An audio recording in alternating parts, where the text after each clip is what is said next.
Thanks very much for that. Now, if you have a bank account or property or investments held outside the UK and you've not told HM Revenue and Customs, you have just a couple of months to fess up. If you leave it until the end of September, after the end of September, you'll face harsh penalties when the revenue finally catches up with you. One listener received this letter. I'm writing to you before the introduction of the new requirement to correct certain offshore tax non-compliance.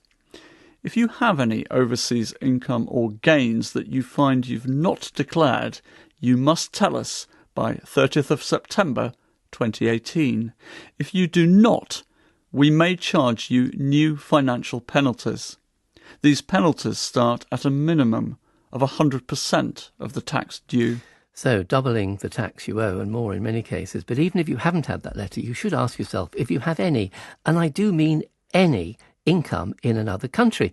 Perhaps some savings in a bank account you opened abroad years ago on a gap year or a holiday. Perhaps in Ireland for your family. Maybe you have a second home abroad which you sometimes rent out. Holding assets outside the UK isn't illegal, of course, but all taxable income and gains must be declared to HMRC. And now there are these new penalties if you don't do it before the 1st of October. Live now to Bristol to talk to John Barnett. He's head of private client and tax at the law firm Burgess Salmon.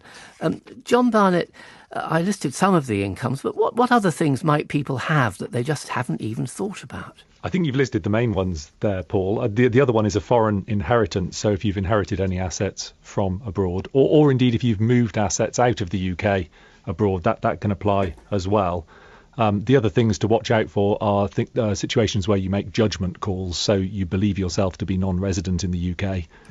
But the rules around that are very complicated and very easy to get wrong. Yes, I think we're generally talking about people who are resident here, aren't we? And that's who the HMRC seems to be after. And I suppose things like dividends, if you've got a foreign investment and that pays dividends in another country, as well as interest from overseas companies or rent from properties, as I said. Yes, all of those would be caught, and pensions income potentially as well. Right, so a pension you may have earned when you were abroad that's paid, that could be caught. And even things like royalties that are earned outside the UK, I think HMRC mentions. Yes, all of those. Now, all of these things they're not really aimed at wealthy people, are they? I mean, these are fairly ordinary things that many people will have.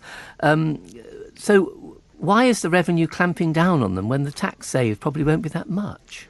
This all hinges around a new international standard, the Common Reporting Standard, which is where I think over 100 countries now are going automatically to be exchanging information on foreign income, particularly in foreign bank accounts.